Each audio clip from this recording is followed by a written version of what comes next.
अगर हम टिड्डी दल की बात करते हैं, टिड्डी दल का जो खुराक है वो बेसिकली या तो हमारी खुराक है या हमारे जानवरों की जो लाइफ स्टॉक की है उसकी खुराक है।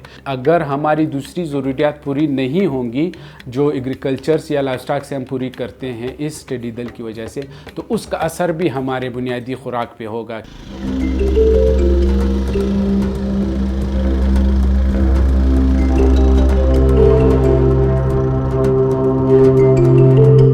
ज़िम्मेदार हमारे तक पहुंचे हुए हैं।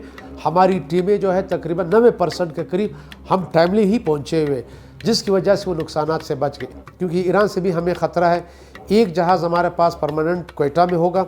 इन केस अगर जो है स्वार्म या जो लोकस की जो झुंड है वो ज़्यादा तादाद में आता है, तो हमारे पास और भी जो जहाज़ है, हेली है, तो किसी वक्त भी हमारी मदद के लिए आ सकते हैं।